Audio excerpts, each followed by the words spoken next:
Welcome to another episode of Axe of the Blood God, an independent RPG podcast. I'm your host, Kat Bailey. Joining me, as always, my lovely co-host, Nadia Oxford. Oh, banana. Banana. Banana. That came out sounding a lot more sultry than I meant. Sorry. Ooh, banana.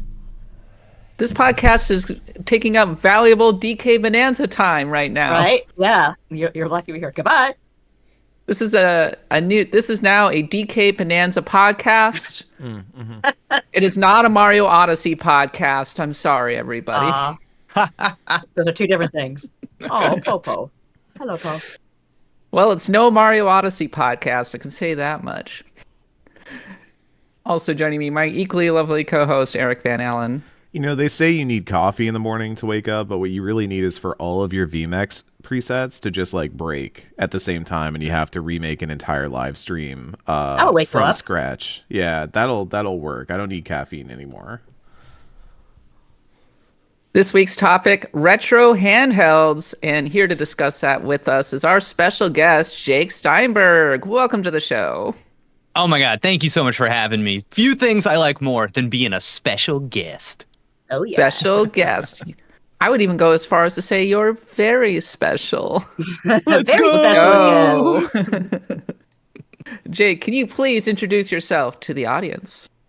Sure. So my name is Jake Steinberg. I'm a writer. Most of my background is in TV and film. As of a couple weeks from now, I will also be a college professor. I primarily write. Thank you. I'm excited. I primarily write about the intersection of video games and storytelling on my blog. And I like to interrogate games from kind of like a writer's perspective, which to me means paying attention to craft elements, structure, kind of breaking down story beats so that they're tangible in purpose and in effect in games. And big news, my debut book has been acquired and is set for publication next year. So excited. Wow, congratulations. Yeah, thank you. Congratulations. It's actually funny. My book is about like storytelling in games and how it kind of like, all comes together. Are you with like, is yours... Sorry, I just blanked out. But who are you with? What publisher are you with? I cannot reveal yet, but I'm so excited. Yeah.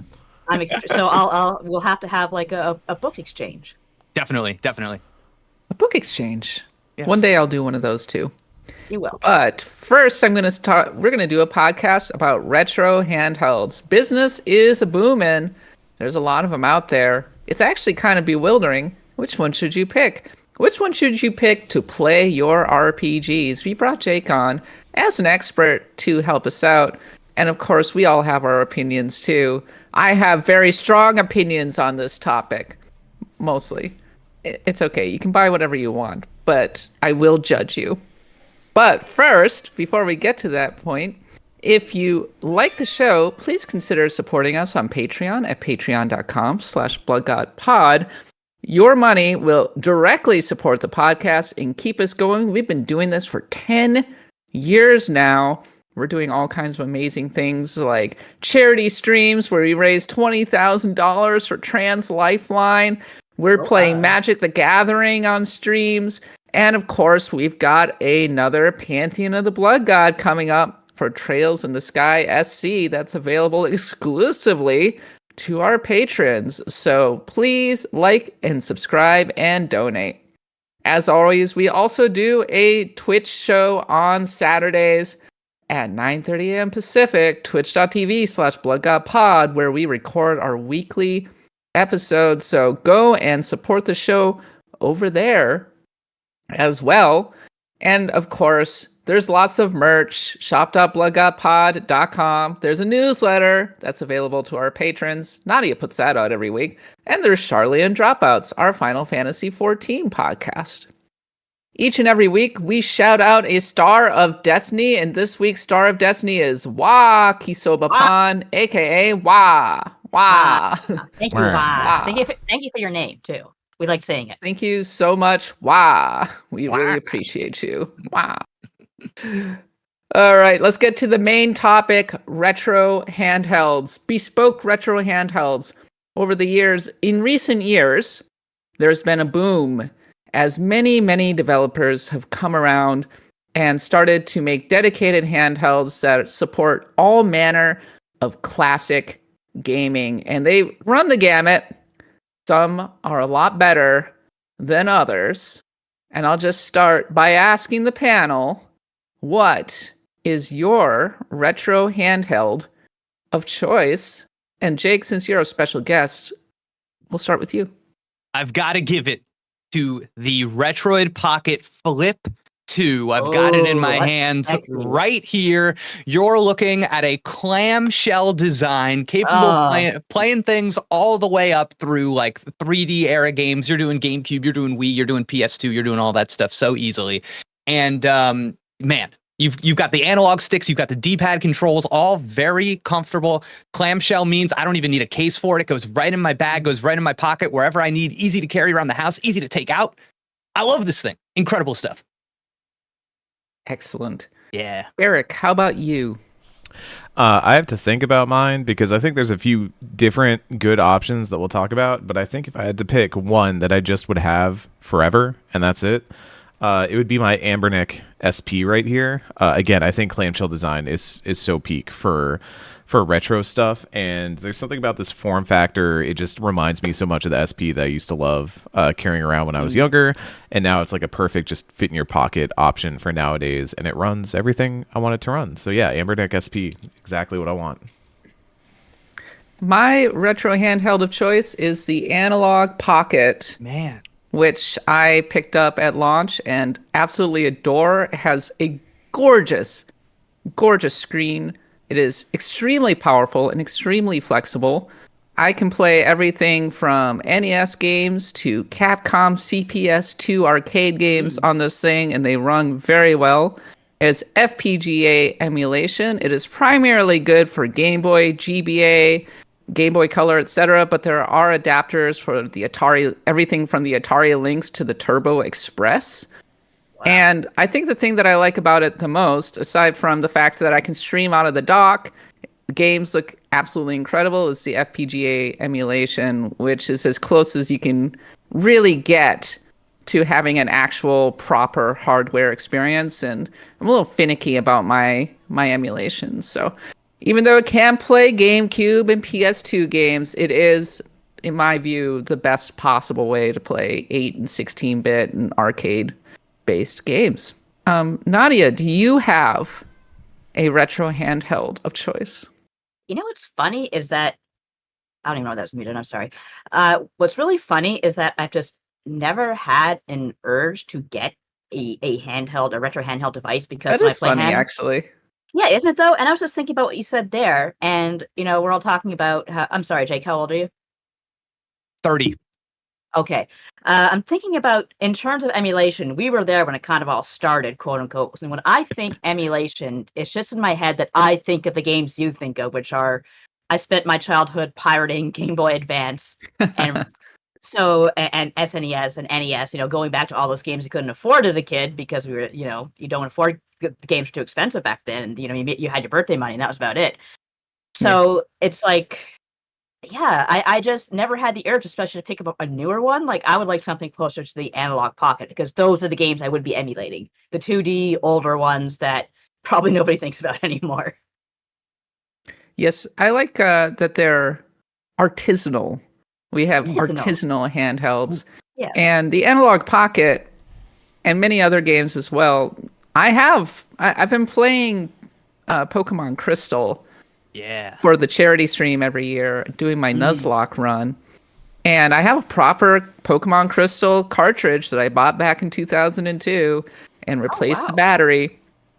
And the Game Boy and the Analog Pocket runs it like a dream, and I can stream it directly through my dock. And I'm like, wow, what a cool retro experience this is, that I can play this on my TV without even having any trouble for many tens of people who are enjoying the Nuzlocke run. So it's been a really good experience. That was a good run. Everyone loves the Nuzlocke run. Yeah. Nadia Still 3, going. Go. Oh, Nadia 3, you can do it. You can beat Team Rocket. You can do it, Nadia 3, though I actually can't find my Pokemon Crystal cartridge right now. It's around here. Don't worry. I haven't lost it. I was just looking at the back of my analog and I was like, oh, it's not in there right now. I should probably put that in there to make sure that I don't lose it. But not all retro handhelds are created equal, though. There are many bad retro handhelds out there, which have poor emulation, poor build quality, and are just generally the price is right, but you're not going to have a great time with them. Are there any retro handhelds that you should probably explicitly avoid, Jake? Wow, what a question. You know, it's one of these things where I think like so much stuff, but kind of not like the mainstream video game platform market of today, you do get what you pay for because there is so little oversight. And I would honestly say it really depends on the audience member. I think there is a certain kind of casual video game consumer, maybe somebody that doesn't play a lot of modern games, that just wants to have a device, something they saw on the TikTok shop, and they want to go back, or they want to play those old Pokemon games or whatever. And that poor emulation, whatever it is we are referring to, maybe the screen having an improper pixel count, something small like that. I don't know if that person would ever naturally on their own even pick up something like that. So maybe that $50 device is perfect for them. Maybe that's exactly the right price they want to pay to get to the kind of experience that they want. They wouldn't mind the stretched out screen. Of course, maybe some would even prefer it. I've pressed that button a few times. I've stretched it. I've stretched a few screens in my time. You monster! The thing I would say, please. The thing I would say about a lot of the TikTok shop, like Temu, I mean, Temu does have a few on there that are decent, but for the most part, like, I think the thing you're getting when you pay the lower price and the convenience is you're losing some convenience on the end product, because a lot of better handhelds and pricier handhelds, honestly, though honestly not very far off in terms of the price window, they're more plug and play when you get them, and they're going to be able to do the things you want them to do and be able to do more stuff, and also not be difficult to make do the things you want to do, if you get what I'm saying. But a lot of the Temu, TikTok handhelds are fun and neat, but then you get like the knockoff version of Mario that's like, here's Fred the electrician, and you're gonna hop through this level jumping on, I don't know, name like a different vegetable than a mushroom, a tomato, and stuff like that. And like everything's kind of knockoff. And if you wanted to start doing the things, then it might not have some of the emulation software that you want packed on. So then you're having to move it on, and maybe it doesn't have the processor power to run some of the emulation that you might want to. And I think you start running into walls when you want it to do more than just play the very specific thing that you wanted it to play. And so that's what you kind of end up paying for. Right. 100%. And I think especially in the past couple of years, what you are able to get for kind of a value price has really become so high quality that I would almost be like, why, if you're going to pay $50 for something, maybe pay that extra $30, and then you get something that is going to be a reliable, relatively high quality product. Yeah, you'll just have, even if you can't necessarily tell the difference about what good emulation is versus bad emulation, you'll feel it. It'll feel just a little bit off. Things will chug in weird ways. Things won't appear correctly. I remember all the many times I've been to Target and I've seen cheap, very crappy handhelds or clone consoles, and you just look it up and it's like, oh yeah, like the frame rates drop like crazy on this thing. So definitely, yes, the average consumer might not be able to tell right out of the box, but they will feel it. There's an intuition. Yeah, sure. Yeah. Before we continue, just a note on piracy. I don't support or condone piracy. I don't like, for example, putting Switch games on the Steam Deck, and I'm not here for that. Yeah. I define myself as a hobbyist. I have a lot of analog systems. I have a large collection of retro games. I'm a big believer in getting the closest possible experience that I can to retro games, and I support developers directly when I can. So that's kind of where I'm landing on that front. I have a Nintendo Switch Online expansion pack pass, and it's variable. It's an okay. The GameCube games are, I would say, actually pretty solid emulation.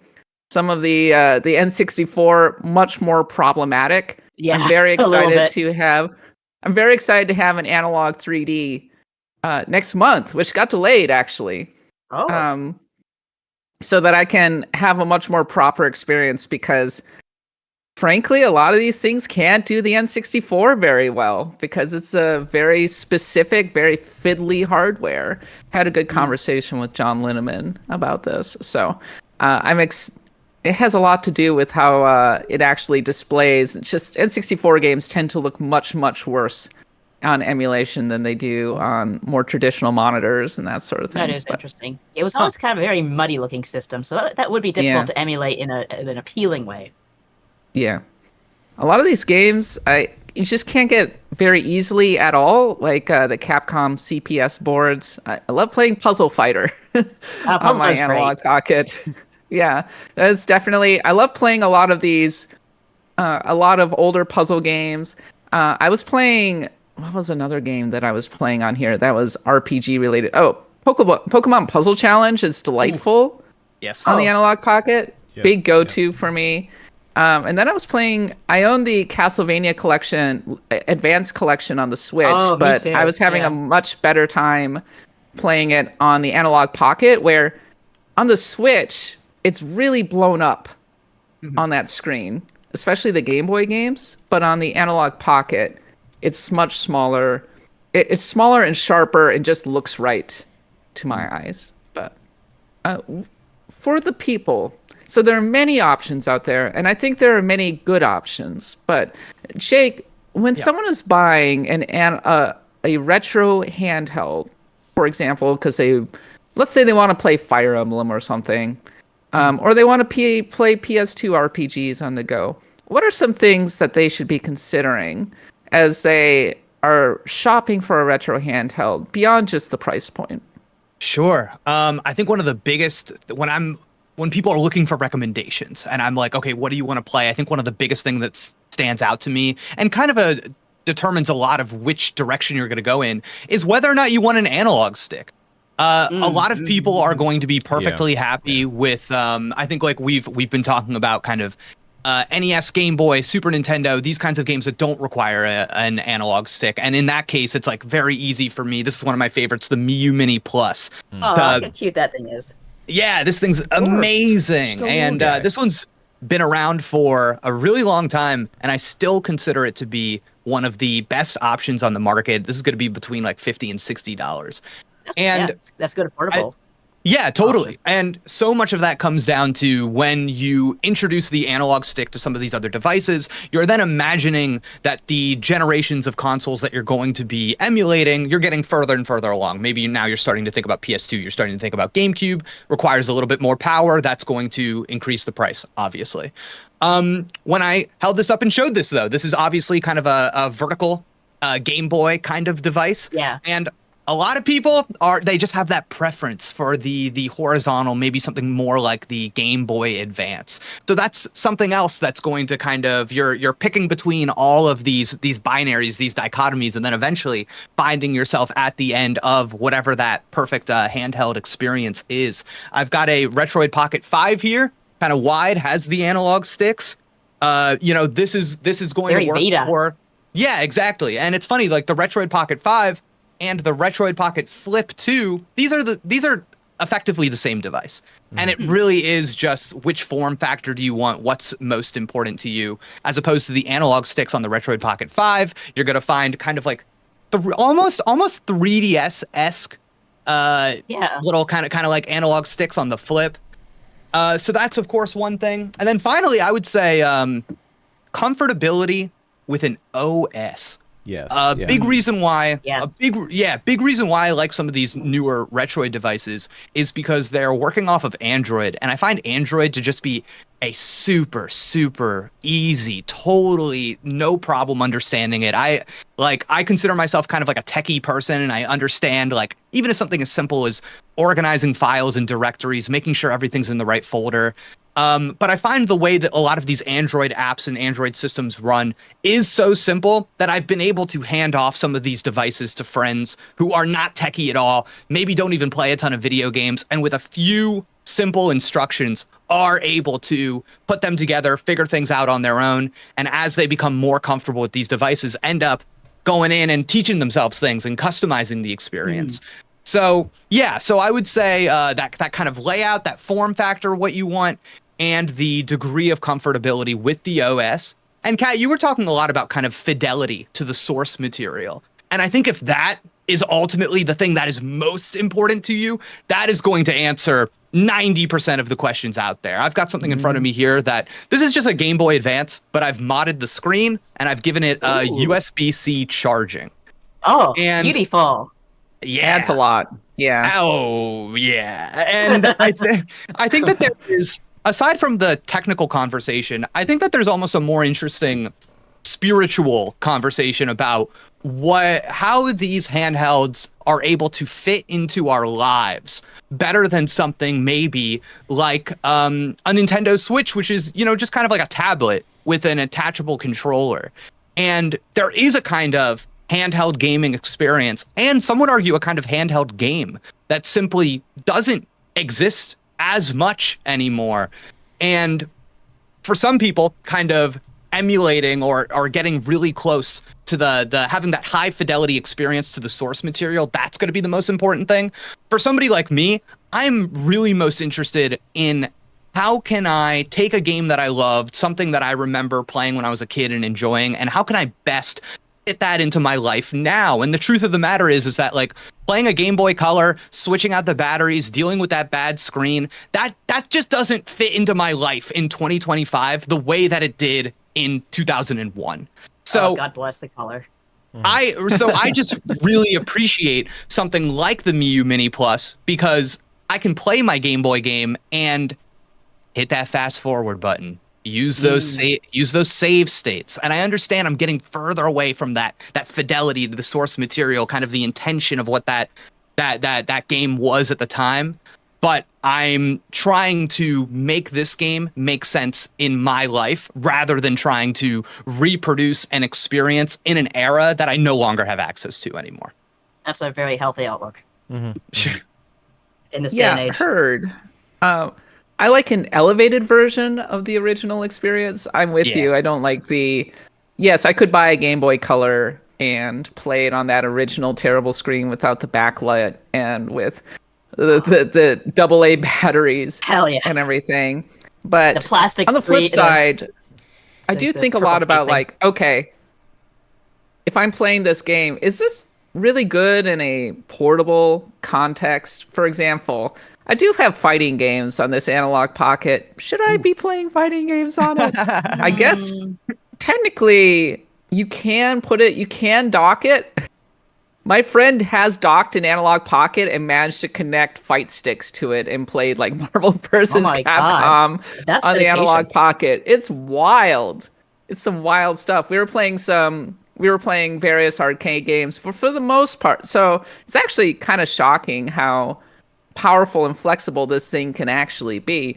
But for the most part, I am thinking of an elevated experience like playing the original Pokemon or the GBA Fire Emblems or Final Fantasy Tactics Advance or literally shoot 'em ups. I think shoot 'em ups are great in this kind of context. And Jake, you were talking about what a person is looking for. I think form factor is a big one. I don't like the little horizontal ones myself. I do like the more vertical ones. I think clamshell is super duper nice. And also the interface is a big deal.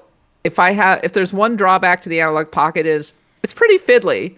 Actually customizing thing, it's very bare bones in terms of actually accessing the games, and you can just plug in your thing, start playing, but it's not attractive, right? You don't have the graphical UI with the cute game select screen and everything that a lot of these more Android-based systems have and everything. So there is that as well, but that the structure to the function of a handheld is like so interesting to me because there is something that over time we have lost where like when I turn on this Game Boy Advance and I get like that GBA boot up screen, and then it's just it's loading right into Pokemon Leaf Green right now. It's like, this is an experience that does not exist anymore. Like fully. And the way that I think that I'm getting vibes right now. Oh my gosh. I know. Oh, look at those vibes. They don't make it's them incredible. like that anymore.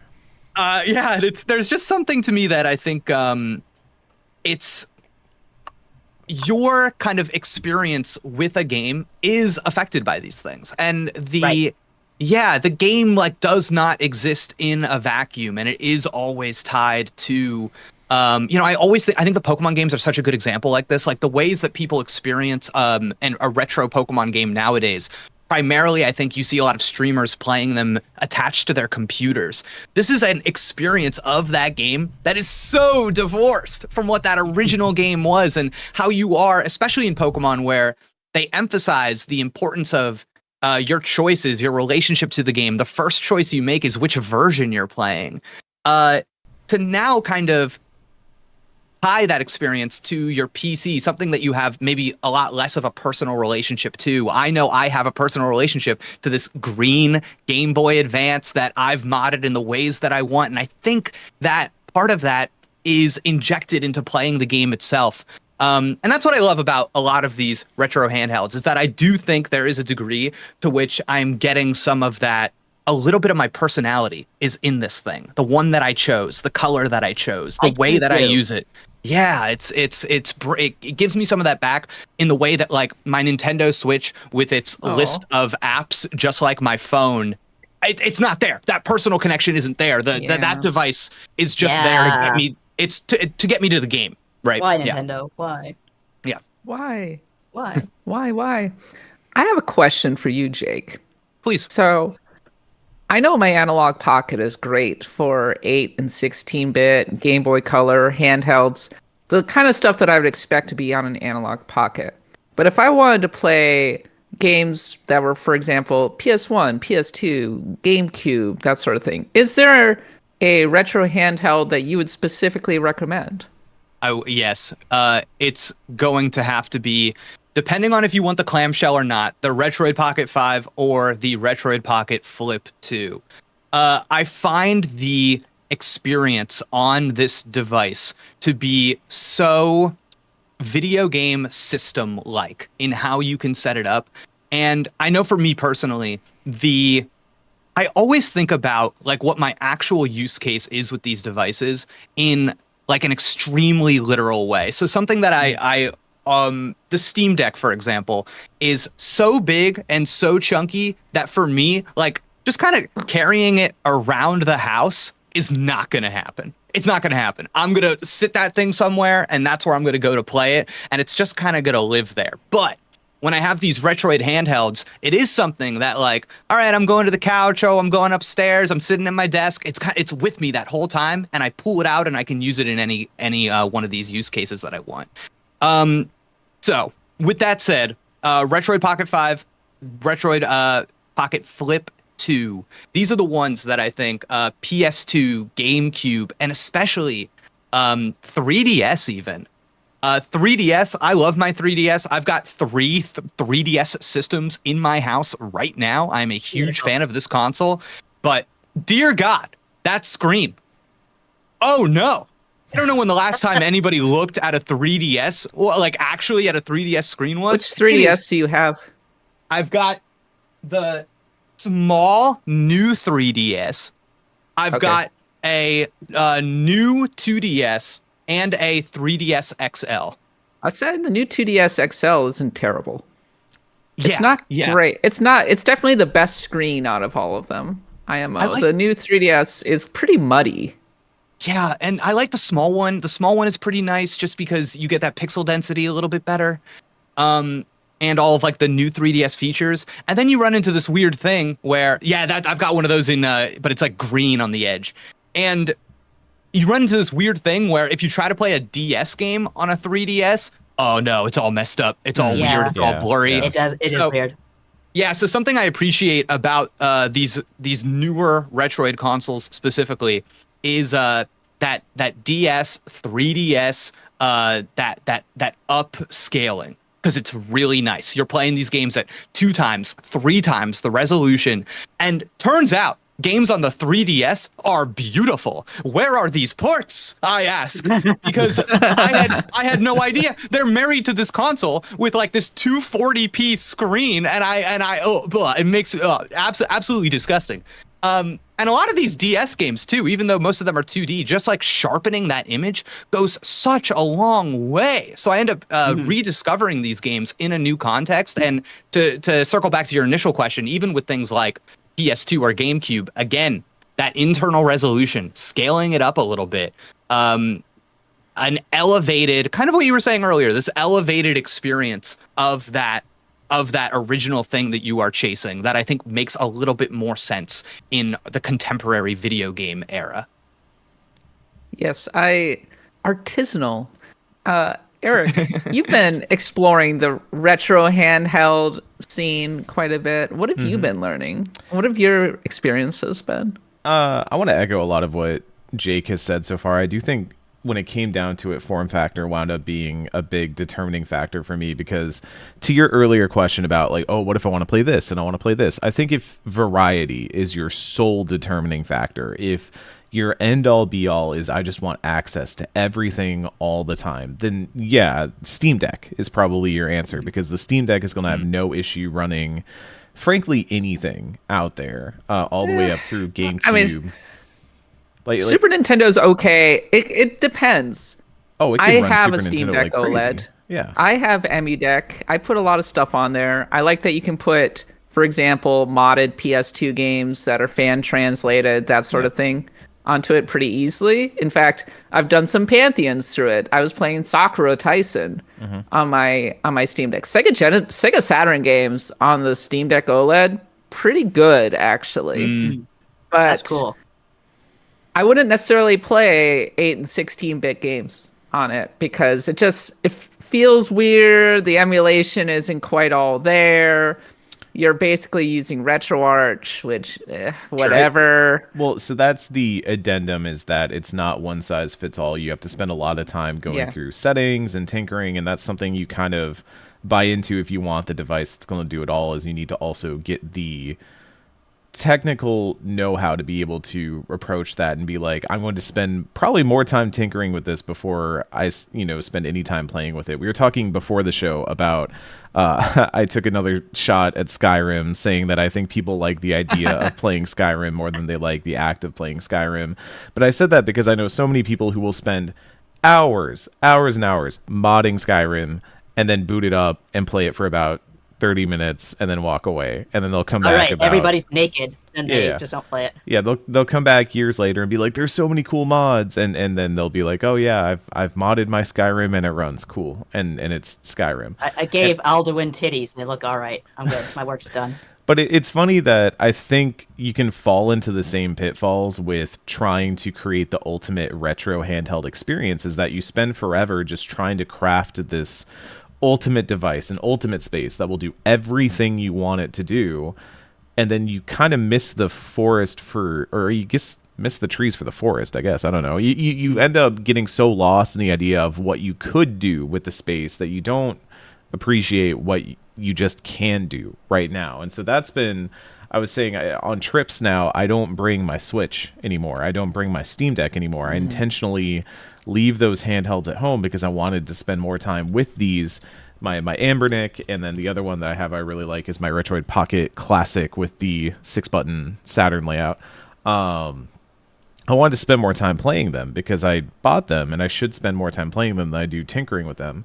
And once you sit down and start playing with them, you start to figure out what it is you actually want out of these things and what you can actually do with these things, and start to appreciate the actual playing experience of them. I do think we get lost in the sauce of what hardware, what form factor, grass is always greener, Retroid Pockets, the 5s, they're really good right now, but the 6s are just around. I don't know if the 6s are just around the corner, but there's always, like the keeping up with the...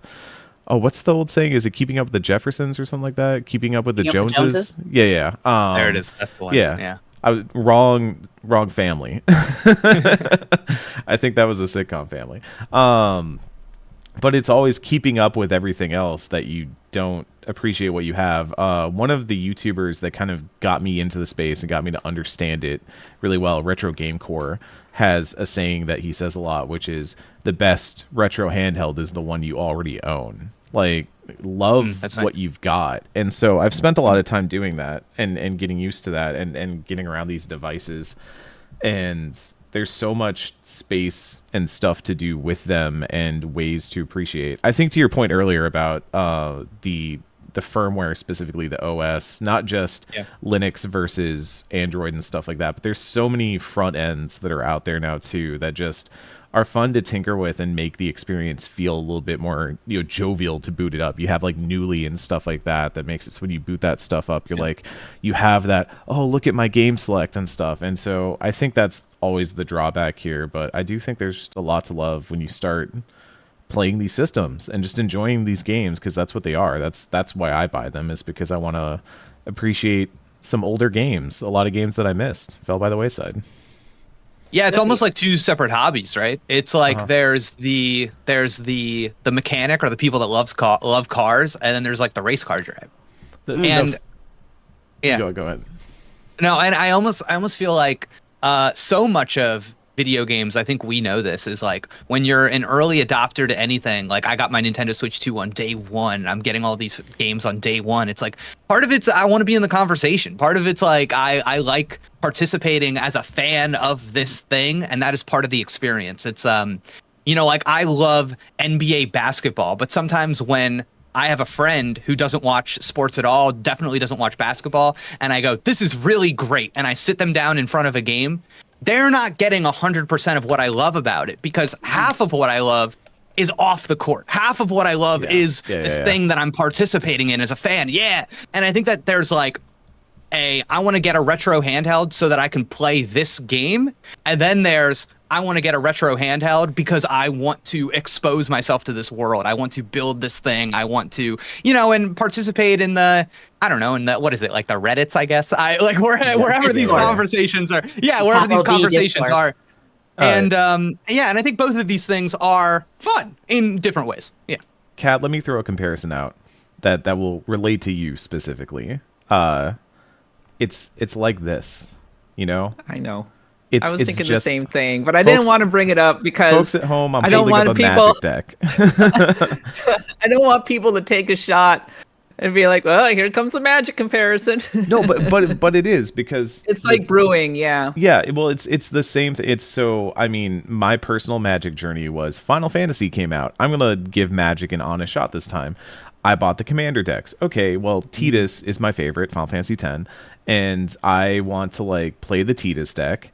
And I want to run that. Okay, well, the Tidus deck is good, but it could use a few upgrades, right? I'm going to order some cards to make the deck a little bit better and swap them out. Well, now there's a new card coming out in the new set that I really kind of like, and I want to build something around that. So now I'm kind of building around that. A lobster. And you go, yeah, my lobster. The Zoidberg is almost finished, by the way. Zoidberg deck is almost done. I can't wait.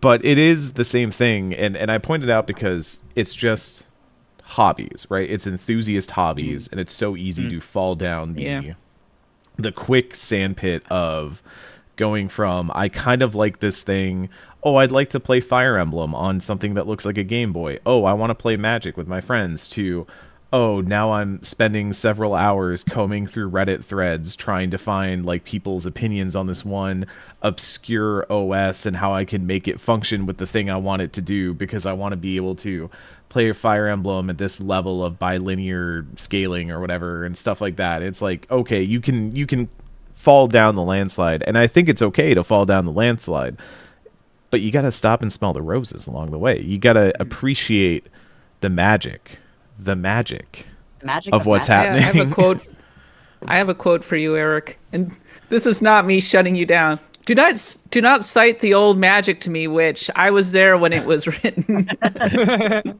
old Magic. I was there fiddling with emulators back in 2004. Getting things ready, working. I started back in the late 90s, if I'm being totally honest. Yeah, I was going to say, I think the first time I ever ran an emulator might have been around 2002.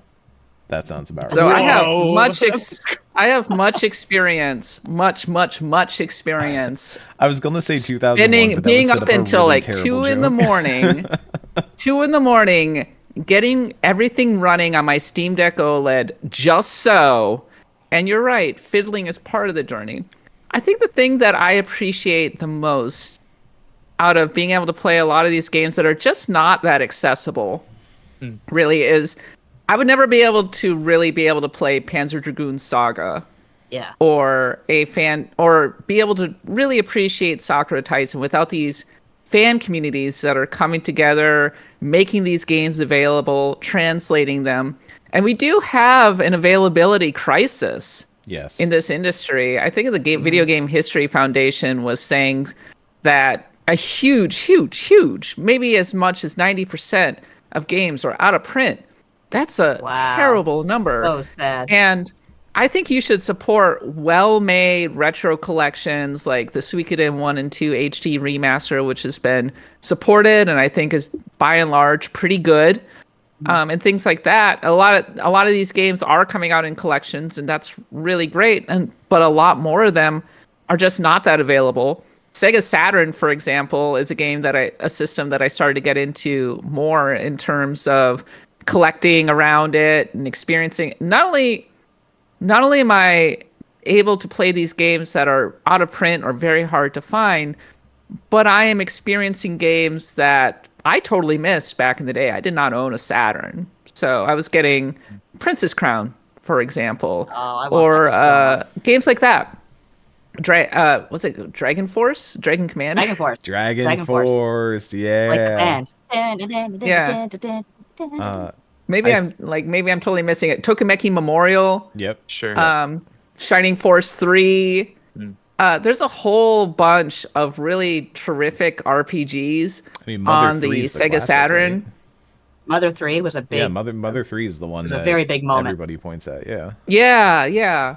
So I really appreciate the ways that the communities come together to put these games together. And when we did the Sakura Tyson Pantheon, subscribe to our Patreon at patreon.com/splitguppod. Victor Hunter did an amazing job of getting everything people needed to be able to experience this game on the platform of their choice. And so if there's one reason for me to play a lot of these older games, it's for that. It's to be able to hit the portions of the hobby that were just not accessible to me. This is actually an extremely enlightening conversation for me because I don't have that urge to tinker. To me, if I have a retro handheld, I'm going to know better than to just buy some cheap-ass thing off Facebook, but I'll be like, okay, I want one of these systems that you guys have all announced here. But the idea of tinkering with it is, I just don't have that drive. It's just like, to me, it would be like owning a more convenient Nintendo Switch or a Nintendo Switch 2. So maybe that's part of my problem there. It can always be better, Nadia. Your experience can always be 10% better. But I'm happy. I'm good. I think jumping back to what Kat just said, there is, I think, an unspoken thing about these handhelds that does kind of need to be addressed if we're going to go over this as a primer, and it's that like ROMs are the boogeyman word, you know, and it's the idea of like, you know, where is the gray area in all this, right? We just had that story about that YouTuber who apparently had his studio raided by the police because of all the retro handheld reviews he was doing. And when you buy a lot of these handhelds, when they ship over, they will show up with games on them, and you will open it and be like, why? How do you have this preloaded on here? That seems strange, and it is strange, and it's kind of a weird gray area in all this.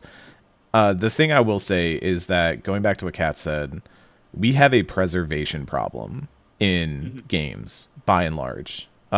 It's something that I've thought a lot about in the past couple years, is that number one, we don't have a very good way of having a video game canon, right? If you want to read the canon of American literature, you go down to your local library and you check out The Great Gatsby, right? You check out like I had to pick the most obvious one.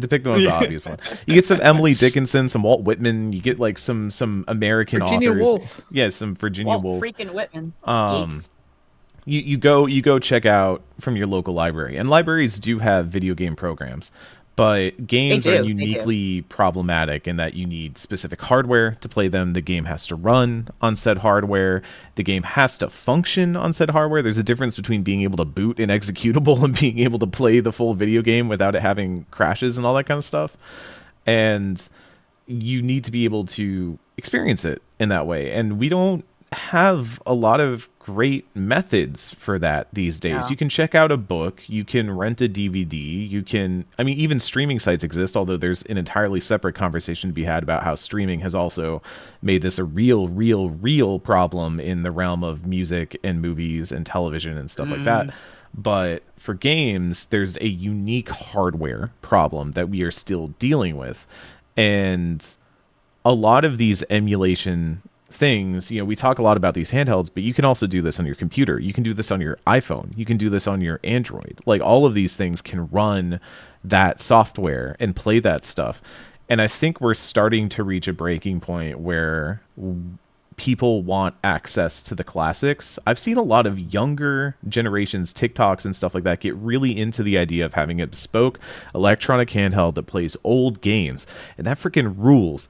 The kids are all right, but the kids like the old tech. The kids are good. Yeah, and it's awesome, and we need more of that. And I think we need a better, just method for preserving our legacy as much as we care about moving forward. Because I think right now the current model is we hope that Square Enix comes around and says, hey, we're finally going to remake Dragon Quest 1, 2, and 3. And those are great. They're great, like, HD collections and stuff like that. It's really cool that they're getting that. There's a lot of other games in their back catalog that are never going to get that treatment because on a graph somewhere, it doesn't say line goes up. It doesn't say it will sell enough copies to justify the investment. And this needs to be an investment for culture and an investment in the medium itself and in preservation. The culture. Legitimately, one of my favorite things that a company has done in this realm, I'm holding it in my hand right now. I brought so many props for today's episode. It's the SNES Classic. I love my SNES Classic. This was such a good device that was cost efficient, that was built in the form factor, that came with a collection that has all of the plugins that you would need nowadays to put it into a TV and run it. It just works. It's effective. It's simple. And again, cost efficient. It was a relatively cheap device. Yeah. It's adorable. And we need more of that. We need, if consumer products are not ultimately going to do the work of this, it's I think that has shown time and time again that trying to turn this into a business decision is not going to fix the problem. It needs to be something that's done for the better of culture and the betterment of society and not for the betterment of a bottom line, And so that is my really long way of saying, do what you got to do to play the games you want to play. Yeah, the Video Game History Foundation's on record as saying that they support emulation development because a lot of it is being able to understand classic games and being able to actually access these classic games and then being able to understand them in ways that the original hardware didn't necessarily support. So, And then how many times, Eric, have we done a Pantheon where we look at it and go, well, that's not available in literally any modern console emulation? It is. Ideas. Yeah. Anyway, so to wrap up this conversation, if somebody is buying a retro handheld, I ask you, what are the names that they should look for? To me, I think it's Analog is definitely a big one, and I guess Retroid. That's maybe the gold standards here. I think it really is. And then not necessarily the name, but the one specific device, the Miu Mini Plus. Yes. It's just been around for so long, has such a good reputation. It's about as simple, as easy to access as it gets, and it does so much of what you want to do with the specific era of 2D games. I'll say the same thing for my Anbernic SP. I haven't tried many of the other Anbernic devices, but the SP specifically was, I think, it's one of those breakthroughs that ended up shaping the hardware development scene in a lot of ways. You saw a lot of other people start to really invest in clamshell designs because of this. Retroid had their Duo, I believe, a little bit before the SP, but this specific form factor design, we've seen a lot of now SP style handhelds coming out, but also the hardware inside is absolutely excellent hardware. I think if you're not going Retroid, I do think Retroid is going to be the easiest to pick up, the easiest to use of all of them. But if you want the specific form factor, I cannot recommend the SP enough. I love mine. Also, the mod Retro exists if you want to support Palmer Luckey, I guess, but it only has 2 buttons. That's so stupid. It only has 2 buttons. What the hell's the Yeah, point? it's like a Game Boy. It's fancy Game Boy. There's better things out there. There's better things out there. That's it. Period. It only It's plays by Game Boy Analog and Game Boy Color. Why? Yeah. I ask you why, but I ask you. I again, ask you. why. All right. Any final thoughts before we move on retro handhelds? This has been very educational for myself in many ways. I'm not being sarcastic. I actually learned a lot, and I learned a lot about myself. Thank you, everyone. Really? Yeah, just like why the whole retro thing has never appealed to me in any big way. It's like when it Nadia, first started, you are on a podcast called Retronauts. I know though, right? But I think it's just the tinkering that doesn't interest me. If I want to play retro games, there's a million ways I can play a retro game, but Well, you can play it on the original hardware. It's just I do it have a takes lot work. of systems kind of taking up a lot of space in my closet right now. The But You know what? Shout out to there's and on the subject of like gaining access to something that was previously inaccessible. One of my favorites is on the Game Boy Color. There was a Pokemon trading card video game, yes. and then there was a sequel there in was a Japan, sequel that and never came out here. Really? That's right, and like there is like an excellent community translation that you can like load up and play on one of these devices. And man, that game's so cool. Like I constantly wish that Nintendo would put out on like the NSO app or whatever, just like their own translation of that. Man, that'd be so fun. It's like a really cool game. Nintendo did that on the SNES Classic with Star Fox 2, man. They've done this in the past. They can keep doing it in the future. They have the power. They have the power. Like a lot of old developers. We talked about fan translated stuff. I also want to shout out randomizers, modded, hacks and stuff like that. Oh my gosh, Fire Emblem hacks are so good. Final Fantasy Tactics hacks are so good. There's a million Pokemon hacks. There's all kinds of stuff out there where people are doing development within this space and creating really, really interesting novel things. And like we talked a lot about playing games that you know and love. There's a lot of homebrew stuff. There's a lot of people just making games for these systems that are completely like cooked up from home, their own original IP and stuff like that. There's some great homebrew stuff out there. Always worth investigating that stuff. But I think when it comes to retro handhelds, the other thing that I've really loved about mine, not just that I'm not constantly playing my Switch 2, my Steam Deck, which feel like my work devices, the things I play to keep current for work and stuff, it disconnects me. That's why a lot of the younger generation has been enjoying it a lot, is rather than always being on that phone, you pick up the bespoke handheld that has no connection. It is specifically for you are playing a game in the moment, and I love it. We need Death Stranding 2, maybe we shouldn't have connected. Maybe we need bespoke devices. I'm gonna send Jake to the moon with these takes. Eric, you are literally speaking to me so much right now. One of my favorite things about video games has always been how they're like books because they don't go on without you. Yes. And like the idea of, I feel like video games have become, there's no like private space in video games anymore. And like so much of what I like about these games is that I feel like I can curl up like I'm curling up with a book, and it's a private space.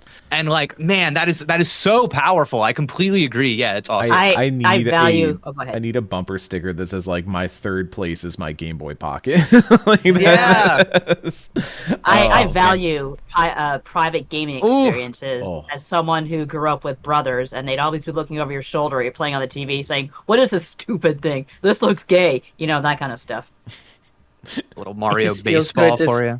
I think my just feels good to stick a cartridge a real cartridge, Nintendo. It is a into very your little system feeling. I feel like this. One thing that really drove me crazy recently is like I had my iPhone. I turned on the flashlight. And it makes a little bumping sound. You have the haptics, and I'm thinking we used to push things. We used to push little buttons. We used to pull things. We used to have like busy boxes, and like we were kids, and we just sit there pushing buttons and poking them because we love them. Shoutouts to the Playdate, by the way, which is not a retro handheld. It's just a handheld, but the Playdate has been cooking and coming up with some great stuff. There's a lot of great developers doing stuff on there too, and that's got the crank and everything. I saw some really cool stuff.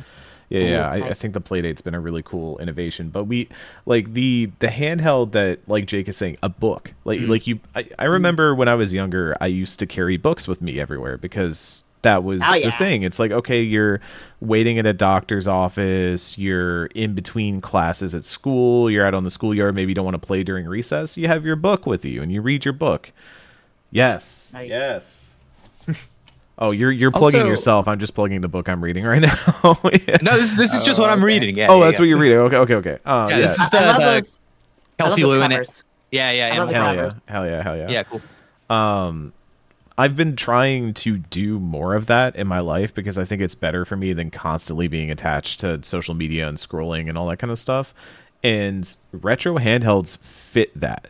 Like, you will be surprised that you think of unplugging and getting away as being like no electronics, but having something that is bespoke, that's designed to do a specific thing that will keep you focused on that thing, will not just give you a break from the media that is rotting your brain. And I know I play Uma Musume. I'm really like throwing stones in glass houses here, but it also gives you new appreciation for these games. You get to really just spend time looking at them and playing them and enjoying them in a new sense. It's made me reappreciate the way that I play games to begin with. It's like a really healthy, healing thing for me. So I cannot recommend it enough. I genuinely think, if any of this has sounded appealing to you, find a cost-effective form factor solution that you like and look into it. It's a really cool thing to have if you've got the disposable income to pick it up. And let me tell you, the other nice thing is they're a lot cheaper than you think they are, and they're a lot easier to tinker with and play with, or even just, get wholesale and just go with what's on there and play stuff. Like, it's a lot easier to use than you would think. So, yeah. And if you want a surprisingly good ASMR experience, subscribe to gamer_LA_fan on Instagram. They have this ridiculous retro collection, and the entire channel is just him plugging in games into consoles and then attract screens. And that sounds too hot. Be still my heart. I can just stop and stare at it all the time. I love a good attract screen. Attract screens are such a lost our art. way. We have lost our way. Thinking about them, that's how you sold games back in the day. Those attract screens. Oh God, why did I buy an N64? Why did I buy a PlayStation for Wild Arms? I'm so stupid. The SNES Classic does attract screens, man. I love it. Yeah. I love this thing. All right, this is my question for the audience. What's your favorite retro handheld? What do you look for in a retro handheld? We want to hear from you.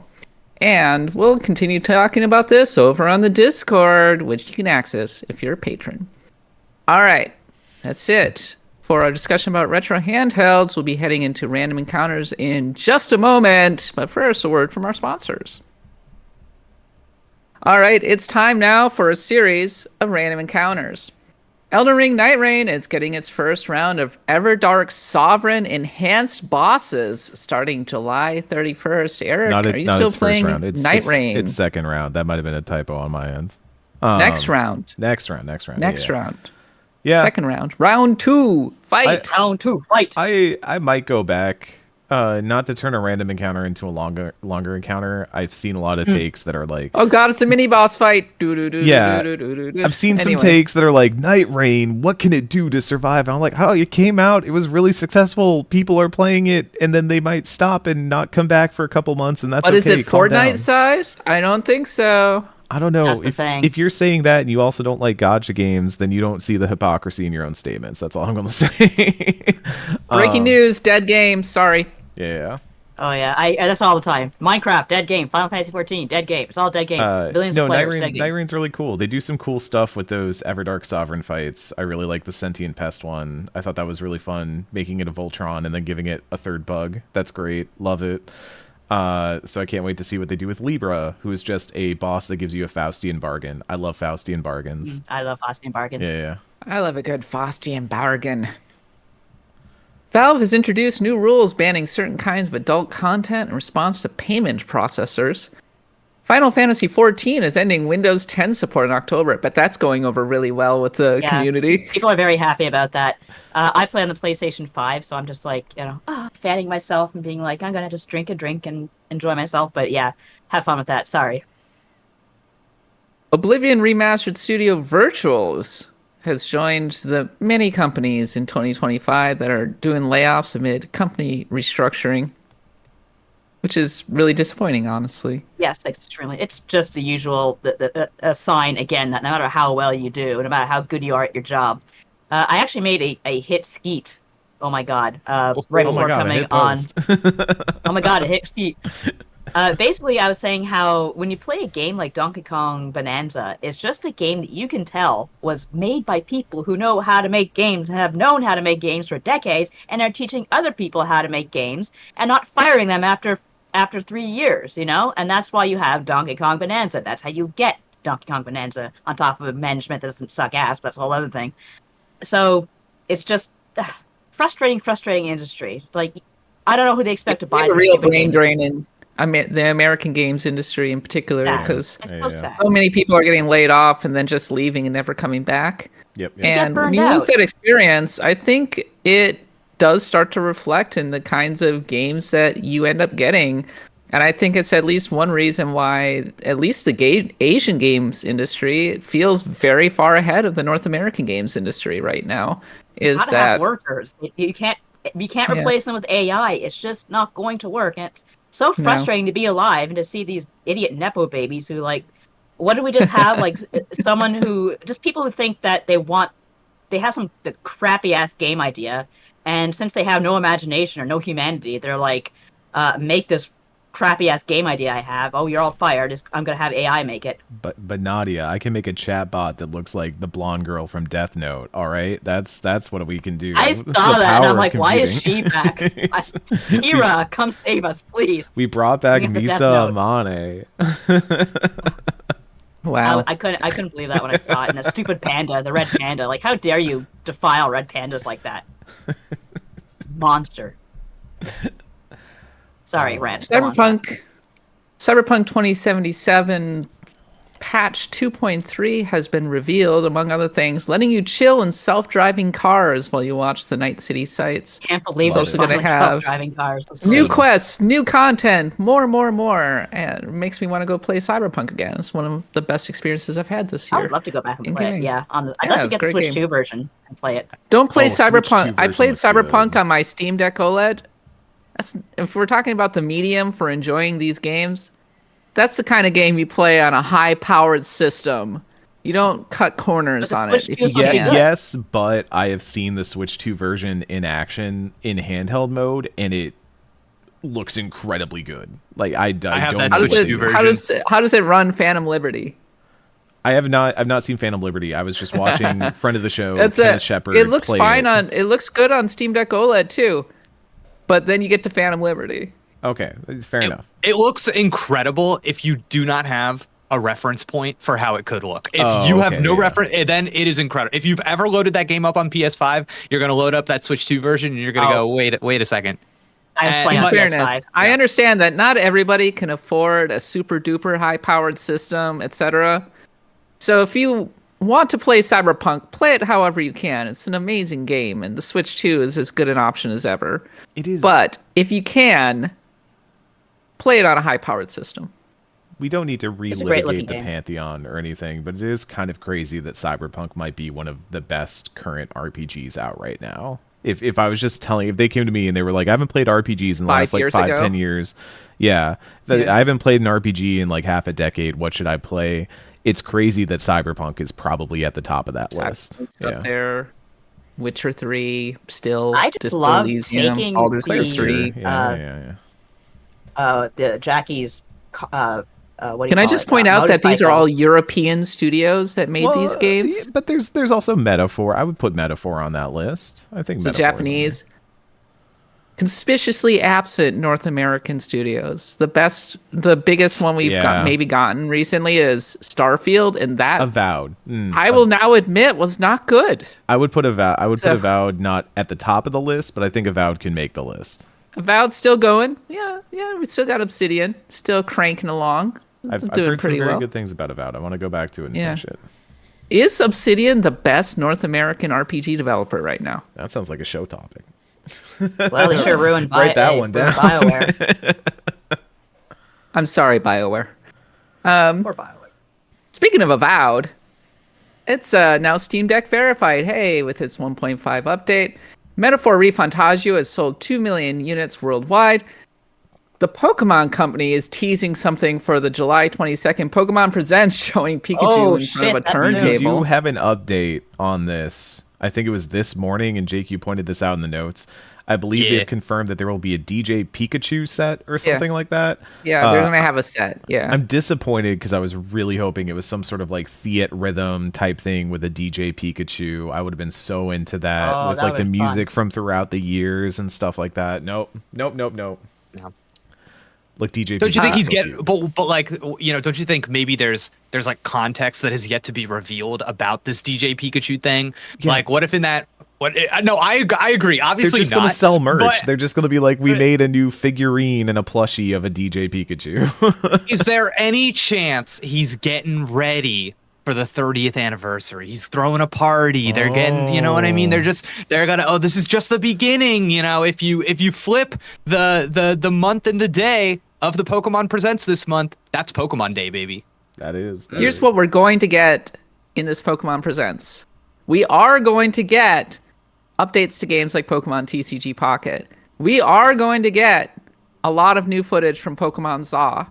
We're probably going to get a mobile game. We're not going to get the GBA games on Nintendo Switch Online. We're not going to get a Pokemon Black and White remake. Thank you for attending my TED Talk. Do you think we're going to get a hint of what's coming next for the Switch 2? Nah. ZA? I think it's all ZA. ZA. Will they even say the next generation of Pokemon is in development for Switch 2? Because they've played that card before. Not their style. I think they'll just do that. They did that with Scarlet. It is interesting that they announced this like a month ago. Mm-hmm. Yeah, really. Which is not something they normally do. But typically, they wait until the beginning of the year to reveal whatever is next. So, okay. What was Pokemon ZA originally announced? That was that was 2024. Was it early last year? It was Pokemon Day 2024.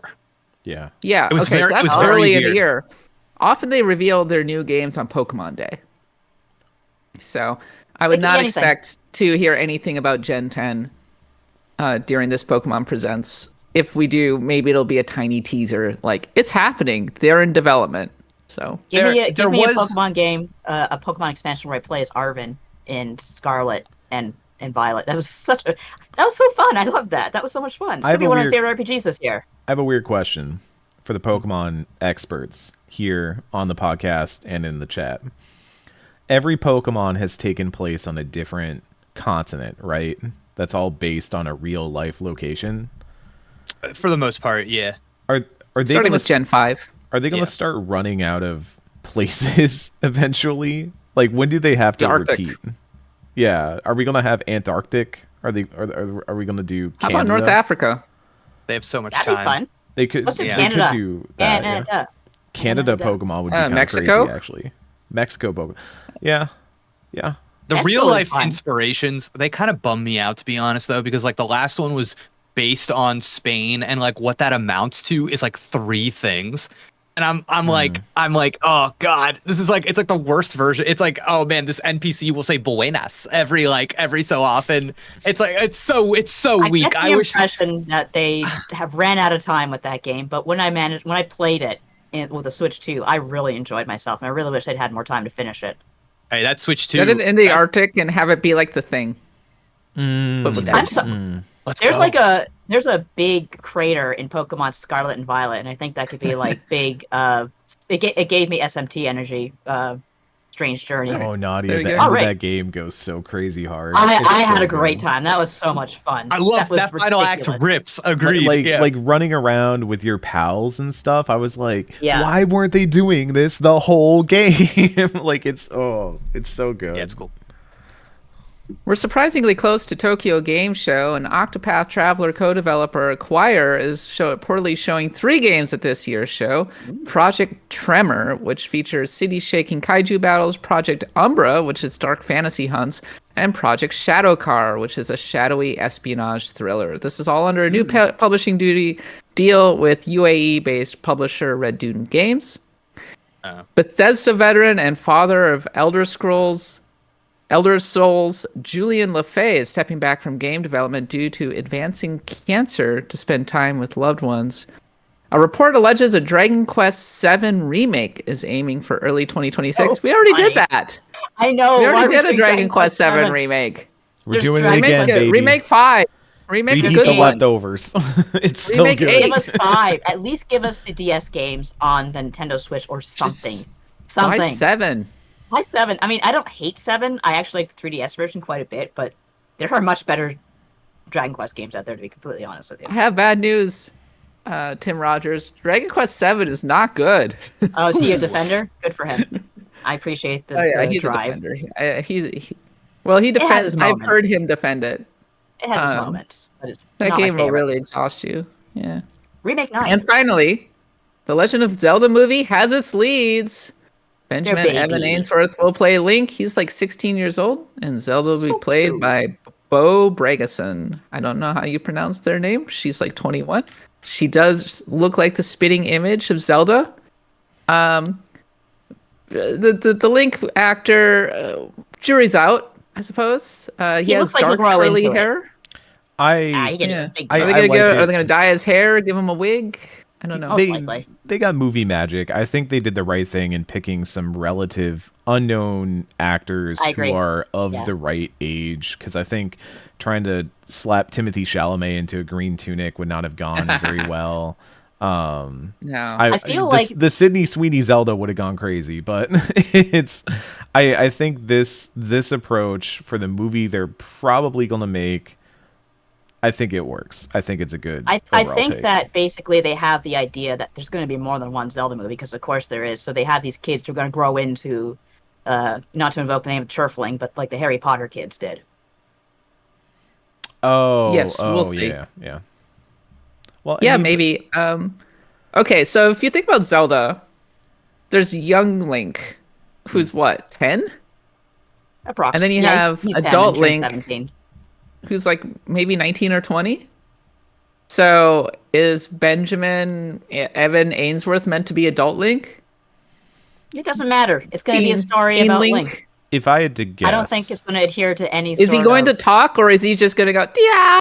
I think it's going to. I'm so interested in it's. I think so much of this is what the story demands, what they've decided this movie is going to be about, and I think like there's obviously a.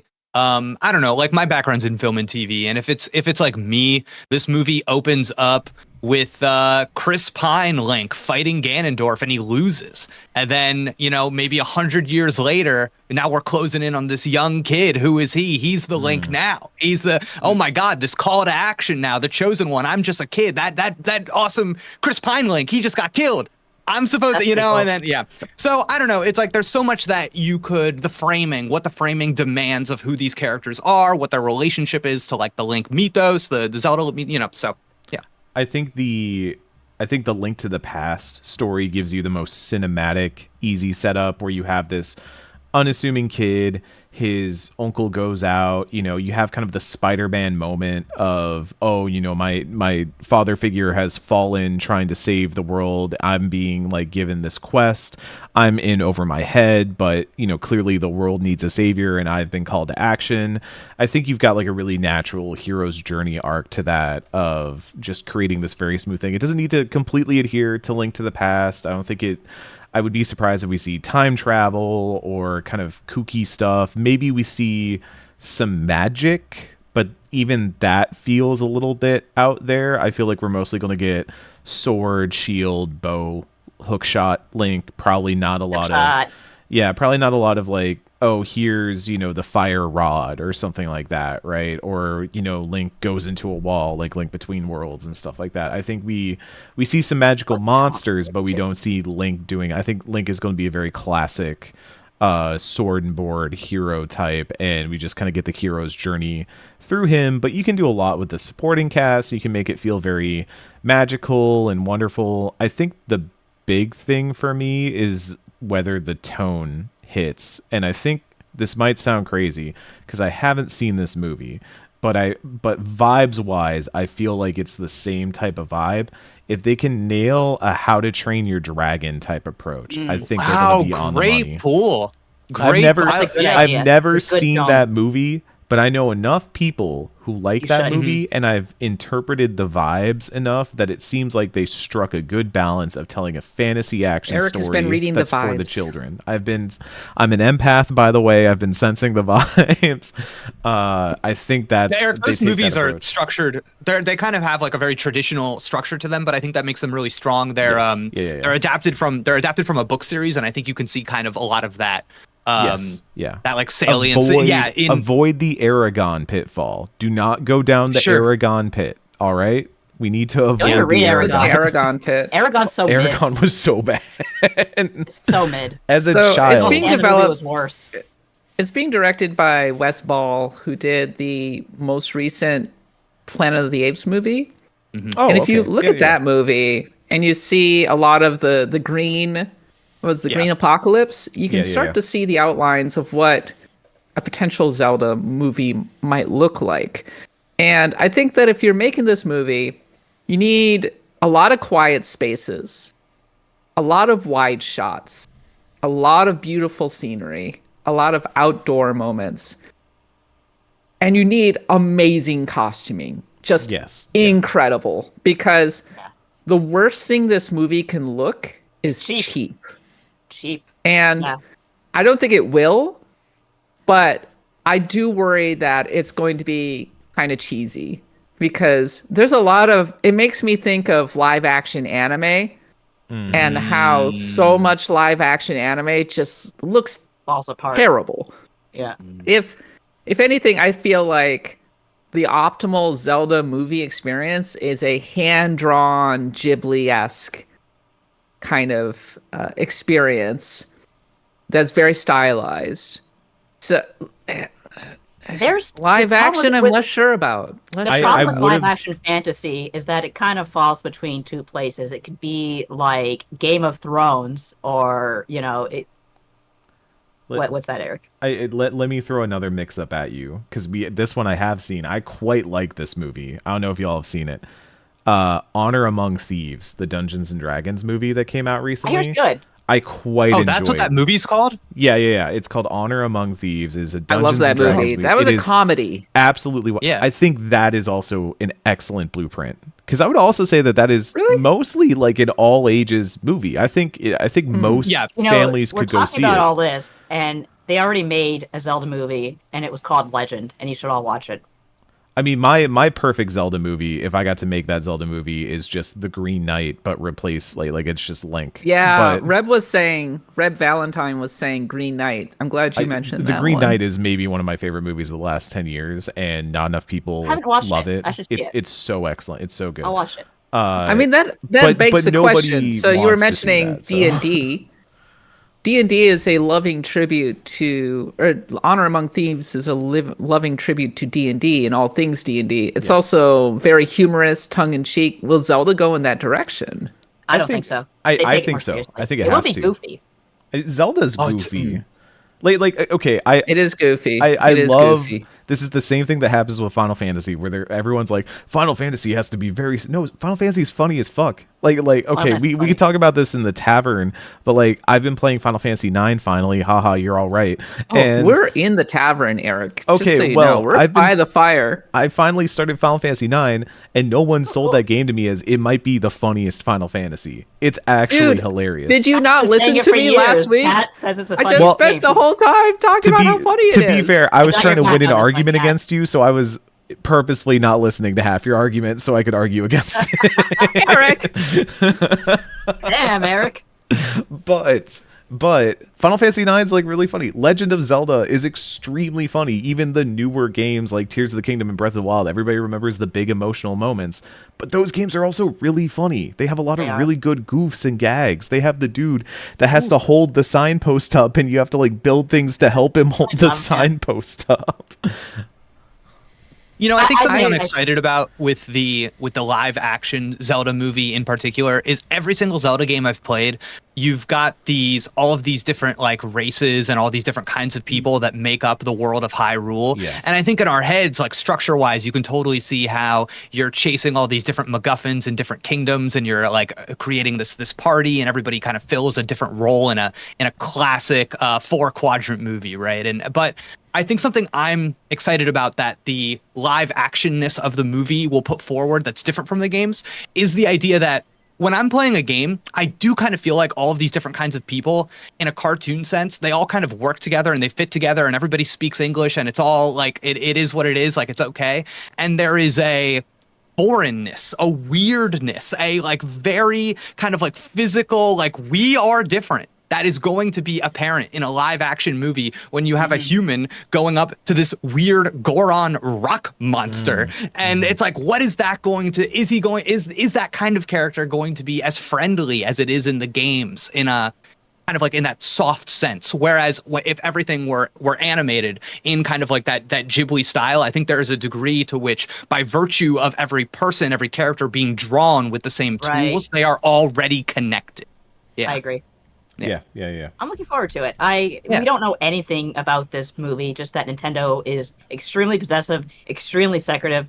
I did not hate the Mario movie. I actually thought it was funny how like a lot of people were like, "Oh, this movie sucks," and it's like him. I said, "Oh, hey, Mario was allowed to have a family. He has a father. He has a mother. I never knew this. He has daddy issues. I can deal with this." I thought it was fun. It was all right. As someone who went into the theater for the original Mario movie and walked out saying, "Well, that was fun, but what the fuck did I see?" I get why kids would like the new Mario movie. I think the thing we forget about these movies is that they're ultimately going to be large audience appeals that are just a fun movie for the family to go see on a Saturday. It's not going to be absolute cinema. It's probably not going to be bottom of the barrel. And I think when you try to shoot for the moon, you can sometimes land in the crater, and that's maybe the problem. I've seen the teasers for the new Mortal Kombat, the Mortal Kombat 2, and I think that one's maybe gonna overshoot it and land right in the crater because there are a lot of reasons why Mortal Kombat 1 was goofy fun. I think Mortal Kombat 2 is going to have some issues, personally. Oh, Eric, I feel the other way. I feel like they're going, I'm like, yes, dumb as possible. Yeah, they can, but I think they're flying too close to the sun. I think they're trying to lean into it too hard, and if you're going around a turn on a motorcycle and you're trying to lean into it, if you go too far, right there. So I'm worried they're going that far. I do love Carl Urban. Dread is another one of my favorite movies of the last 10 years. Everybody should watch Dread. He was incredible in it. But these movies, Mario, Zelda, Sonic, they're going to wide appeal. Minecraft even. Like they don't got to be a 5-star movie. They just got to be like a 2 to 3.5 star movie. It's just got to be fun. And I know it's not right to grade on a scale, and I'm not saying I'm going to say they're better than they are or worse than they are because of it. It's just they just got to do a thing and be an enjoyable time for the family to go see and laugh and have a good time and walk away. It's fine. At the same time, it's like, man, when I teach screenwriting classes, like so often I'll pull in kids movies and animated movies because they have such really strong structure. They're really good teaching tools. Oh yeah. And man, and like something I enjoyed the Mario movie, and it's a kids movie. Obviously, I wish it was a little stronger structurally in like what it was saying, so that those kind of like emotional crescendos hit the way I think that they're supposed to in the movie. So just because it's a kids movie, obviously, it can still be great. There's mastery within the space. There's absolutely mastery within the space. I think like Disney, or again, I've not seen how let me pull a crazy one on you. Shrek, incredible movie. Shrek is a very well-made movie. Shrek 2, an incredibly well-made movie. I think they're both very, very good movies. Very solid. My sister's favorite movie of all time. Is it nice? I'm not exaggerating. Love that for your sister. Is my commentary on that. You just said Shrek's an incredible movie. It's an incredible movie. I was like, that statement would resonate with my sister. I don't know if I'd ever say it's my favorite movie. But Shrek 2 is a very good movie. It's a very solid movie. There's mastery within the space. There's also the other end of it. There's so much bottom of the barrel. Anyone remember Bolt? Am I the only one that remembers Bolt? Yeah. Someone's got to remember it. I'm the giver. I remember it, but I didn't. I remember it seeming like the most average ass animated movie that you could possibly make. There's got to be a span for every Emperor's New Groove. There's got to be a Bolt. You know. Yeah. I think Nintendo is, with its movie products, somewhere between mid and peak. Just good enough, I think. Yeah. And I think that's what Zelda will be.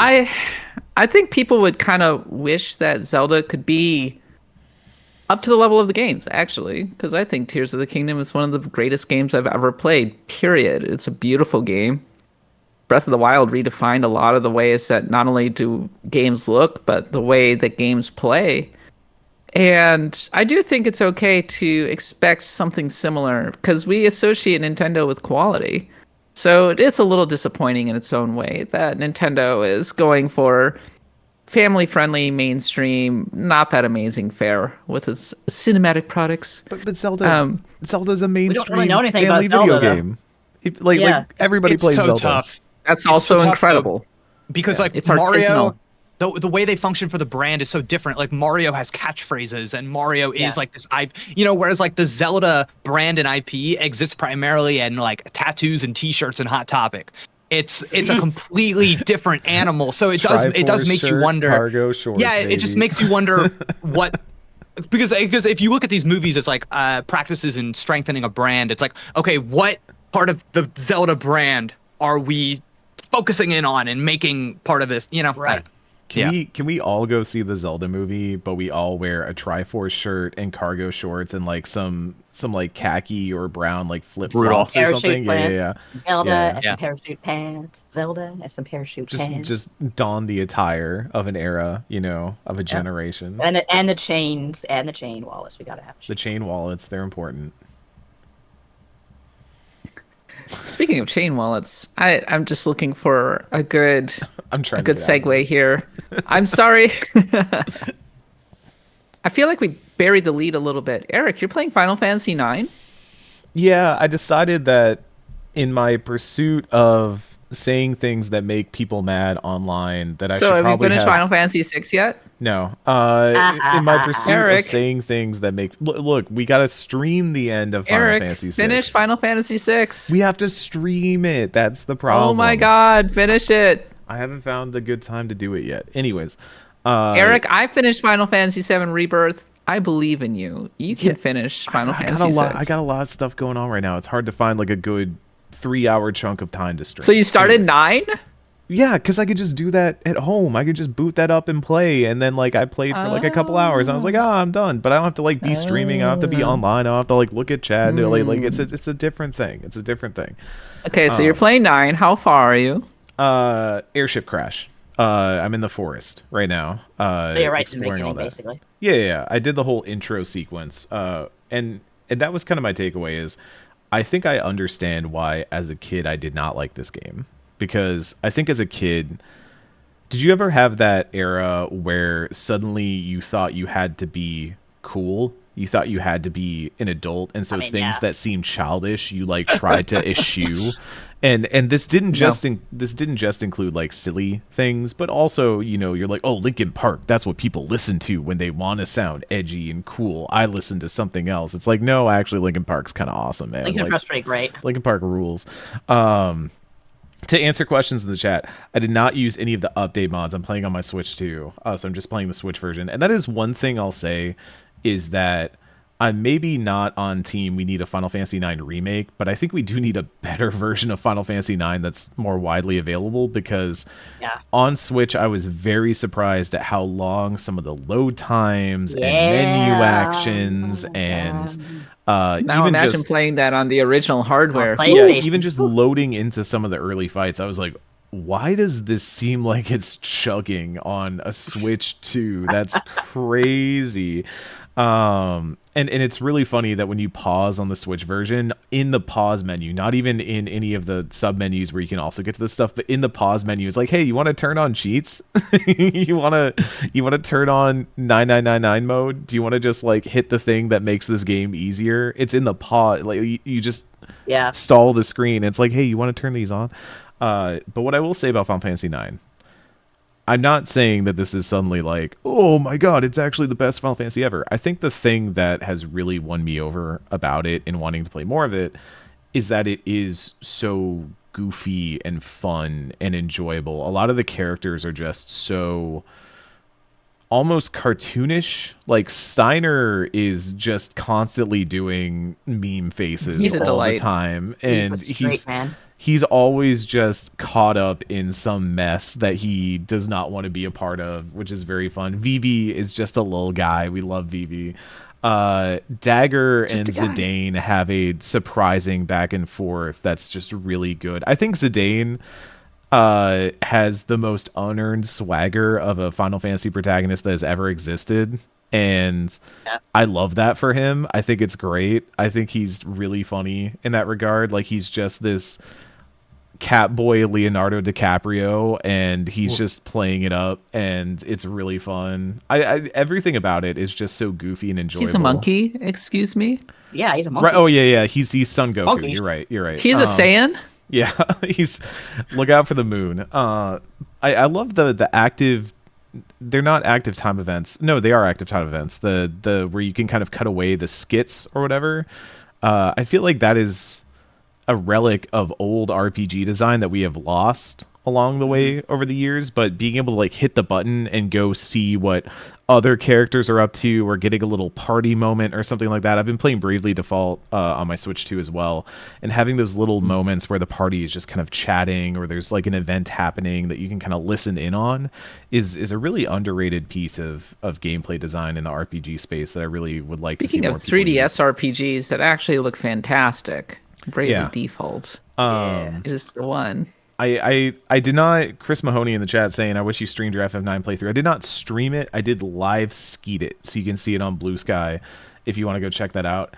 Let me tell you, I don't think I've laughed as hard as I have at anything else as I did the FF9 moment where you're fighting Steiner for like the umpteenth time in that intro, but there's the bomb behind him. And instantly I was like, dude, is there a bomb behind Steiner? And then the characters during the ATB are like, dude, look behind you. And he's like, I'm not going to fall for that. And they're like, no, seriously, look behind. And like, they're playing it. And there's like a good cadence and a pattern to it. And I was like, this game is really freaking funny. Like the timing and delivery. I've always said that one of the hardest things about comedy in video games is that timing and delivery is so difficult when you have so many of the controls in the player's hands. And yet this game found a way to deliver jokes and physical gags at a surprising pace, at ways that genuinely made me laugh out loud. And I love that for the game so far. I definitely think I'm giving it the college try. I'm not saying I'm going to come in 3 weeks from now and be like, actually, 9's the best one ever. Like, I'm sorry, this isn't matching up to like 10 or 6 or anything like that for me yet. But I am enjoying my time with it. I am having a good time playing Final Fantasy IX. I'm glad. Jake, do you have any Final Fantasy IX takes? You know, I'm not a big Final Fantasy head. I find that get off our podcast. I'm sorry. I know there's something about the I need world to pre-screen the guest better. it rarely compels me, but I will say I like loved 10. I thought that I just like the love story of 10 just like spoke to me. I bought in. I thought it was heightened and it was like goofy because it was speaking to something larger than life. And and other than that, this is a bit of a weird one, but if you ever played back on the PSP that Duodecim Final Fantasy game, yeah. Duodecim, okay, yeah, that I as somebody who has like no Final Fantasy experience, I was just like, let's go, I'm in, and put like 200 hours into that game. I loved that game. Thought it was really fun. Jake, did you play a lot of PSP? Yeah, big PSP. Okay, what's your favorite PSP game? Persona 3 Portable. Yeah. Oh, P3. Yes. You're back in the Yeah. family. And I did play a lot of P3P on it. Yeah, Persona 3 Portable, I think to this day, shooting yourself in the head to activate to get that persona, that is still I still find that to be so bold and so insane, and I like it's imagery that does not leave me. I really like the kind of something that just works for me in games is like melodrama. I love melodrama in my stories, just relationships, people taking things really self-serious. That works for me a lot. And actually, one of the games I put on my what I'm playing list is actually the PSP version, Justice League Heroes. Oh, yeah. So I'm playing that on my Vita. Yeah. Were you posting this morning about wanting a Justice League game that was kind of Diablo-like? Yes, I saw one when I woke up. Yeah, I think we need a Marvel Diablo-like Ultimate Alliance for the Justice League. I don't understand why the Diablo-like is not a more explored like subgenre of game, especially in this age where everybody wants their service title.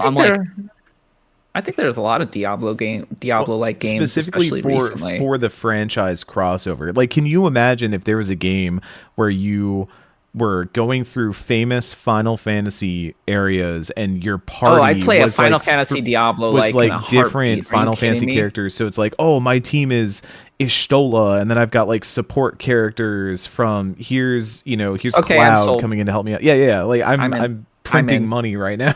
Like, why are we not leveraging IP against the like Diablo formula constantly? Because we did back in the day. Like I know, yeah, dude, we had X-Men Legends and Marvel Ultimate Alliance and stuff like that. Yeah, back in the day for sure. Yo, Lord of the Rings: The Two Towers, which is a goated Game Boy Advance, Lord of the Rings: The Two Towers, and Return of the King are actually secretly some of the best Diablo-likes you've ever played. Oh shit, they're so good. Play those.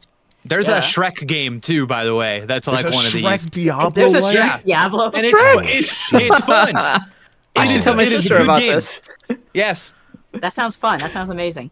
Yeah, the problem is about.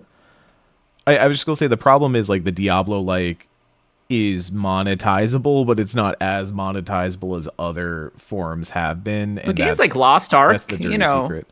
Lost Ark does okay, but it doesn't do Genshin Impact numbers. You know what I'm saying? Like that's, and I hate to say that the Genshin Impact of a Final Fantasy would probably go a lot harder in terms of like what it could milk money from Mike people. Williams was always saying that like next thing we're going to see from SquareSoft is a Genshin Impact, and we never really did. I'm surprised we yet. haven't. Yeah, it'll come out and people will be like, well, okay, this is mediocre. I don't need to play this. I'm playing Genshin Impact.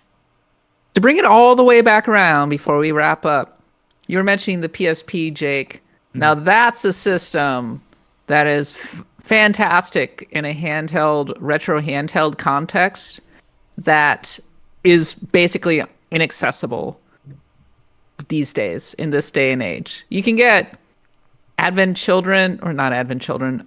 They did the Crisis Core remake a little while ago. There's some. We're finally getting a Final Fantasy Tactics remake, which is great. But so many. I owned a PSP back in the day. I had a lot of import games that never came out in the US. And in a way, I'm kind of sad that I sold it because you can get a few of them on the Vita. I don't think you can buy them on the store anymore. Right. And at this point, in this day and age, emulation's kind of the only way to access the PSP these days. GTA Chinatown Wars. That game's really cool. Yeah. That game that so game's good. really. That game. And it's funny. Good. It's like Mega Man Power Battles. Or not Mega Man Powered Up. Is that what it's called? Yep. Hell, Mega Man X, Maverick Hunter. Bring back this series. Maverick Hunter's X, yeah. Please, Capcom, bring back Maverick Hunter X. Put it on something. God damn. Is the Retroid the best way to play PSP? I play it on Steam Deck OLED, so. Oh yeah. PSP is really, really good on there. I will say I just like love my Vita. I love my Vita, so I do end up playing a lot. I do have my Vita. I have my Vita. I haven't played in a while, but I do love it. And let me tell you, really nice. OLED screen. You can do a lot with a Vita. You know what I'm saying? You can do a lot with a Vita. You can do a lot with the 3DS these days. Oh, you can do a lot. You know how easy it is to mod a 3DS. Muramasa, the Demon Blade on the Vita, really strong. Oh yeah, Yeah. Let me hit you with some Amagami. That's Victor put me onto this. You gotta do some Amagami at some point. That's right. It's funny too because that kind of that's for you. That kind of like PSP era of games when they're on multiple consoles, but like the versions are still kind of different. So I mentioned I'm playing Justice League Heroes on PSP. It's funny because it's like I can emulate the PS2 or like the GameCube version of that game really easily on like my Retroids that I have, but the PSP version of the game has like exclusive characters that you can play as. So it's like I've got like Black Canary and Justice League Heroes on PSP. Nice. Yeah, and Supergirl I think is maybe another one, and it's just like fun to get like these like slightly remixed, reworked versions. I'd love to know what, when they were like working on these games, why the PSP version demanded a unique character. Indeed. Yeah. All right. That's it for the tavern. Nadia, take us home. Kat, this is a question for you in particular, but both of you, or all of you, are welcome to answer. Have you ever, especially back in the 90s, tried to introduce anime to a normie and it was complete disaster? All the time. Countless times. Okay, so yes. I'll start. What happened was famously Sailor Moon, when it came to North America, it was extremely popular in Canada because it had a good time slot, whereas it hadn't had a crappy time slot in America. So people watched it, of course, but it wasn't like a phenomenon the way it was here. Like it was pop culture for a little while. I was really into Sailor Moon. It was like my first real experience with anime as I know it today. And I really got into the episode with Nephlite when he dies, right? I was, 17. I thought that was kind of tragic. And so I was telling my best friend at the time, who is very normie, but still likes things like Disney and like, is kind of tolerant of video games and stuff like that. So you think you're safe. I told her to watch that episode in particular. And she came to school the next day, and I was like, we were writing notes to each other because we did back in the day, like actual paper notes in social studies class. And I'm like, wow, wasn't that just like the saddest thing that you ever saw? And she's like, I don't know what the fuck was going on. And she's like, why were there these plant ladies with the big thorny arms? I don't get it. That was stupid. And that was the last time I ever tried to get anyone into anime. Oh, I thought that was going a very different direction. Okay, yeah, all right. What, hentai? Well, so I find when you want somebody to watch anime, this is going to end up being the YouTube clip, isn't it? When you want somebody to watch anime, you need to know what the TTFS is, and that is the time to fan service. That is, you need to know when it's going to happen, how deep into the episode, and what it's going to be, because sometimes you're like, let's watch Neon Genesis Evangelion. And you know what? The TTFS is not that bad in that show. You can get a pretty decent way into the show without hitting the egregious fan service to where someone will be emotionally invested. However, you try to show someone something like Food Wars, and now you're really just cooked. You're bad. Code Geass, surprisingly low TTFS. You would not believe how quickly that show gets into the fan service. So that's why I highly recommend, whenever you're recommending anime to your friends, if they don't already have the built-in fan service inhibitors, that are gonna, let them be like, okay, I can get through the goofy stuff to get to the good stuff. You got to find the shows that hold back on it, because there are even some surprising shows that don't hold back on it. That's why I think people complain sometimes. They're like, you always recommend Cowboy Bebop and stuff like that. Well, yeah, because there's not like oops, I tripped on fell on somebody's chest joke like 5 minutes in. It's a little bit easier to sit someone down and be like, you should watch this, without being like, oh, I hope this doesn't have a joke I forgot about. It's funny that you mentioned Evangelion. I may have told this story on the podcast before, but I did have Evangelion videotapes back in the late 90s, and my sister would often go in my room when I was not around, because that's what younger sisters did. This is not the sister who likes Shrek. That's my older sister. This is my younger sister. She comes in there with her friend, and she puts on my episode of Neon Genesis Evangelion, the episode where we're kind of formally introduced to Rei. And during the scene in which Shinji is in Rei's apartment, And Rei walks out in her towel, and Shinji trips and falls on her. My dad walked in and was like, "What the heck are you letting your sister watch?" And I was like, first of all, I didn't want her in my room. Second of all, I don't know what she was doing watching those tapes. I did not consent to this. Third of all, Neon Genesis Evangelion is a heartfelt, amazing, beautiful anime, and it's definitely not just this. And he's like, yeah, right. And I'm like, no. So anyway, that was my dad. My dad somehow walked in on the perfect Evangelion, what was it, TTFS moment? Yeah. There you go. go. TTFS episode. Now, the important thing that's episode 4. Is if you're watching a show that has any amount of fan service in it, and there is a parental unit or otherwise person who you would be embarrassed if they walked in and saw you watching it, they can and will walk in at the exact moment that something happens. I have experience with this. Code Geass specifically, an episode where there's a character who's trying to pull a ruse and somehow involves a shower. That one happened. Infamous table scene. People will walk in when people are watching that. You got to be careful out there, anime fans. You got to know your literature before you start sharing it. That's all I'm going to say. A quick question here.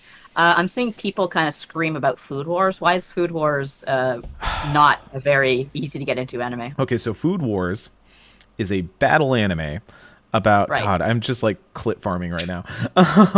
Food Wars is a battle shonen style anime about cooking competitions, and it's surprisingly, I think I know this one. Surprisingly well researched. Like the foods and recipes are all very doable, and I have actually recreated some of those recipes.